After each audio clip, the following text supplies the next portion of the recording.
What's good, everybody? This is D the Philly Renegade. I got a simple question for this video.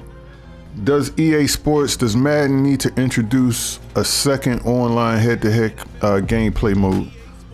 So I'm not gonna ask that question just to say no. So tune in, listen to my thoughts and my ideas how you can make head-to-head gameplay much better.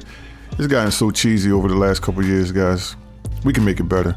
Let's go.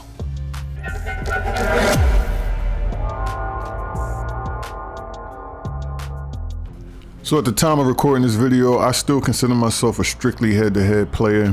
I'm sitting here researching this online streaming community. This is my first year really paying attention to the streaming community. I've just been for years, just hop on, go head-to-head and play. You know, I'm always in the top 100. And there's some validity to that, you know, that you always play. I mean, you play so many games, that's why you're in the top 100. There's some validity to that, because you got to score enough rank points to get into the top 100. But like I said in other videos, you also got to win. So I play a lot head to head. That's all I play. I don't do MUT. I don't do none of that. I don't do franchise mode. I don't do none of that. But I'm starting to research and see where I want to carve my lane out in this online community. Really, my main goal for this channel is really to do tips and tricks. A lot of my videos right now are gameplay, and I'm mixing some tips and tricks.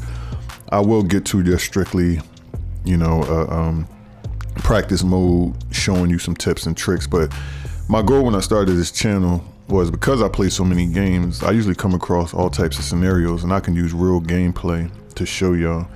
You know, there's some people out there that I really take a look at and I watch that give you the straight tips and tricks, and that's cool. But that lane is, you know, it's a lot of people out there doing good work there. So my thought process was, you know, I play so many games anyway. When I hit a scenario, capture it, bring it to the lab, chop up the video and put it out there like that. So I'm gonna continue to do that. I'm also gonna give you some, you know, practice mode videos here and there. So as I'm diving into the streaming community, I'm gonna send a couple shout outs. Couple folks I came across, I actually enjoy their content. You know, not that I don't enjoy the toxic content, all the yelling and screaming. I could turn that on and get a good laugh here or there. But I'm talking about people that's really putting out good technical content. And my first guy is my guy Who's Mans. If you haven't seen his videos, he really will break down to a technical level. You feel like you're sitting in the NovaCare Center down in South Philadelphia with the Eagles breaking down some film. Like, he'll really give it to you from a technical aspect. So I definitely appreciate his videos. And the reason why I appreciate him, not only for his technical breakdown videos, is I appreciate people that can actually play this game. So when you watch his gameplay videos, you can see, you know, he'll talk you through his thought process, so you understand that he knows what's going on in the game, and he can read and make adjustments and everything like that. Because I'm finding out a lot of streamers really can't play the game, and it's crazy to me, but you know, that's just facts that I've been seeing, you know, as I click through and looking at different streamers here and there. A lot of these people can't really play the game down to a technical level.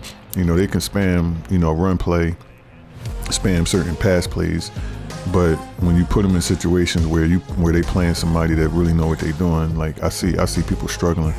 So Who's Mans is one.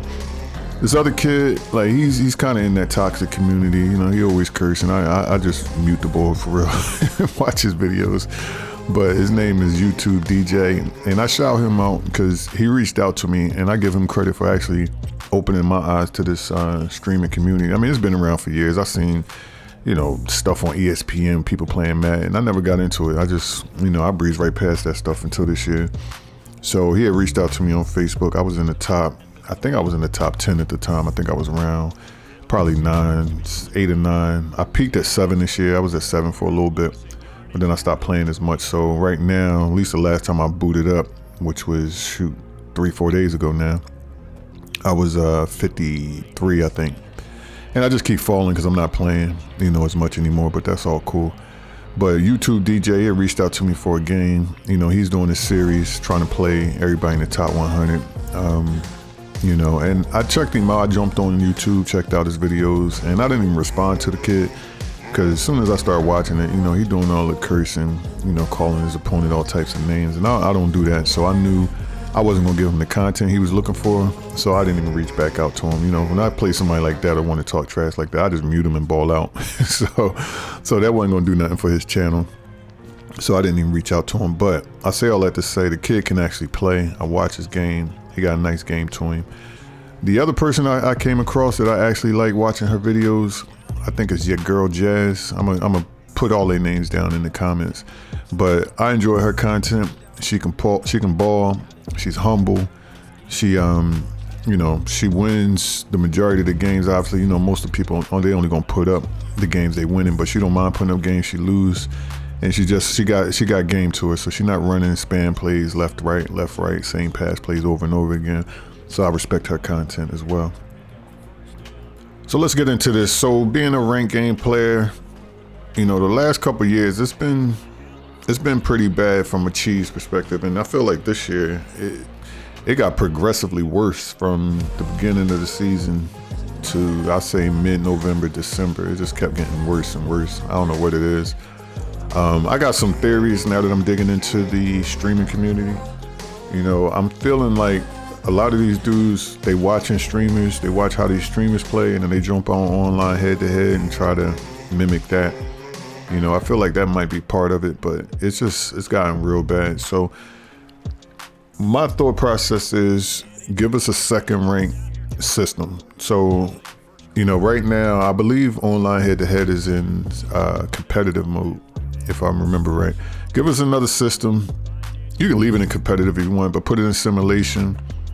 But also put rules in place to prevent people from doing all the cheese that they're doing. And I got 2 or 3 simple ideas that you can implement to make that mode so much better than the current online head-to-head.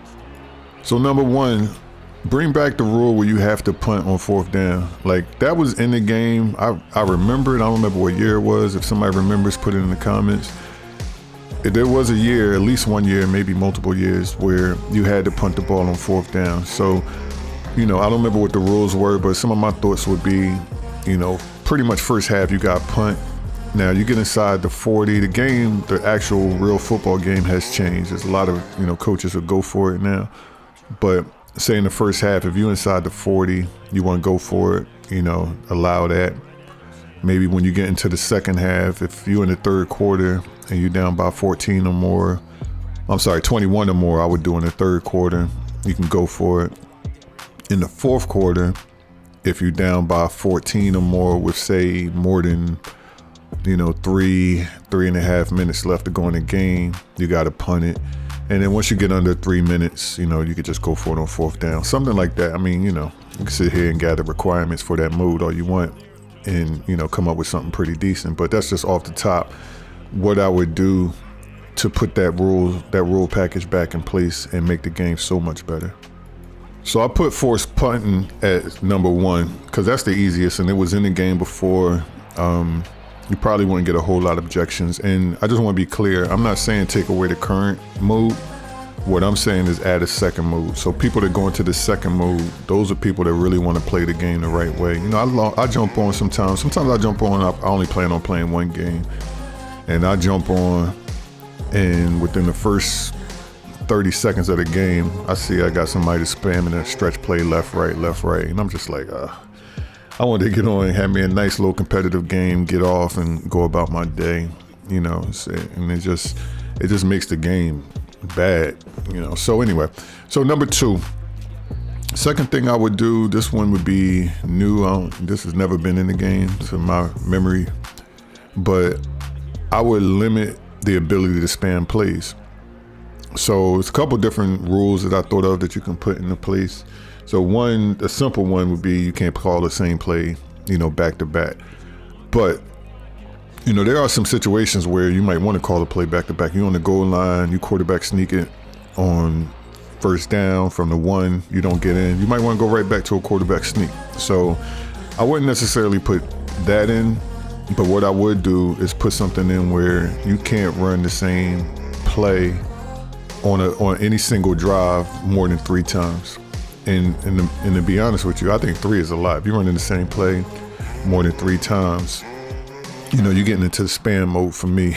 But, that's how people play now. They run the same stretch play. They just flip it, go left, right. But I would put in a rule, no more than 3 times on any single drive. Then on top of that, I would put in a rule that you can't run any single play more than X number of times in the game, and you gotta, you know, figure out what that X is. I'm thinking there's no reason to run any single play more than 6 or 7 times in a game. So let's pick 7. You can't run any single play more than 7 times. That puts more strategy into the game. You have to, you know, be selective on your shot plays, you know, only call them, you know, selectively, and make sure that you have enough for the end of the game if you need to come back to a specific play. You know, it would make the game, you know, more strategic, you know, more analytical. So the number 3 thing I would do, and this one is not really that big of a deal, to be honest with you, but it just annoys me. So if you watch my YaGirlJas Part 2 video, I broke down 8 things, and the game is just cheesy in my personal opinion. So the 4th thing I pointed out in that video was the short kick. Like, people come out and kick the ball short to that fullback 1 who's going to be on the left side of your kickoff coverage. What I would do is I would add either another depth chart position to be able to put whoever you want there. You know, you could put a fast wide receiver or a fast defensive back, whoever you want in that position. Or what I would do is just open it up to be able to put whoever you want in that FB1 position. Now that could open up a whole nother can of worms as far as cheese. So what I probably would do is just add another depth chart position for your 2 up, you know, your up backs in kickoff coverage. The one on the right, you can put, I think that might be RB2 if I remember right. I don't know who actually, no, it might be kickoff return 2 that's in that position. I have to go look at it. But that one you can get somebody fast there, but most people kick off to the left. And to be honest with you, like, kicking off to the left, I score so many more touchdowns on kick return to the left. It's something about the coverage is different when you kick to the right. It's a little bit harder to get around the outside. But anyway, so I would put the ability to have whoever you want in that position. That's one way I would fix that and get people to stop kicking the ball short. Or what I would do is just make it so that that up position, it kicks it even shorter, and you can get up the field a little bit further. So if you keep kicking it short, and this happens actually a lot anyway, if somebody kicks the ball short to me, a lot of times I get it past the 30, 35. So it don't make sense to me why people kick short so much, because if you kick it deep, and most people bring it out because they're trying to get that tutty off the kick return, a lot of times I stop people inside the 20 when I kick it deep. You know, I give up the occasional kickoff return for a touchdown, but I almost rarely give up kickoff returns for a touchdown. So I kick it deep 99% of the time. You know what? I'm gonna go 99.9%. I almost never kick it short. And if I do kick it short, it's on accident. So I would put something like that in the game to stop those short kicks. Again, that's not that big of a deal, because it used to be that Madden would allow, you know, the hit stick fumbles, but that don't happen, you know, much anymore. I might have had, maybe 10, I'll go 20 just to go high, as many games as I played, 20 hit stick fumbles all throughout Madden 23. And you're talking about over, I think I got like 1,100, 1,200 online games played. So it don't happen all that often. People kick the ball short for essentially no reason. So again, looking at what I listed out for that YaGirlJas Part 2 video, I pretty much covered everything. The only thing I didn't cover, with the few rules that I talked about already, was the spam blitzer. So earlier when I was talking about limiting plays, I was strictly talking about offense. In my opinion, it would be harder to limit calling plays on defense, because it's not as many defenses.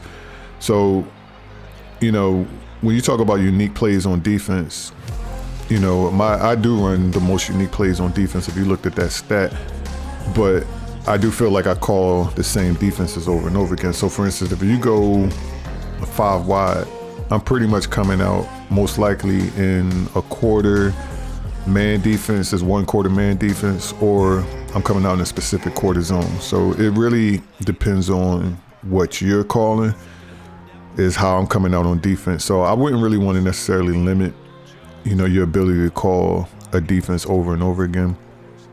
I don't know what you can really do from a spam blitzer perspective. That one's a little bit tougher. I think maybe the only thing you can really do is just to fix your blocking, make it a little bit easier for people to make adjustments for those people that like to spam blitz. So that's really it for this video. That's the 2-3 things I would do to make online head-to-head play much better. And again, I'm not talking about taking the original mode away. If you want to play more arcade style, you know, jump in the original mode. What I'm saying is give me a second mode where I know if I get matched up with a game, I'm getting matched up with somebody that want to play some real football. And it just make the game much more enjoyable. I see people all the time talking about how Madden is trash. And again, I didn't really pay too much attention to the online community. I never really paid attention to how much Madden hated is out there. But it's crazy how many people just say the game is trash. And like, yo, I played this game back into the 90s, you know, so this game is so much different. It's so much better than it used to be.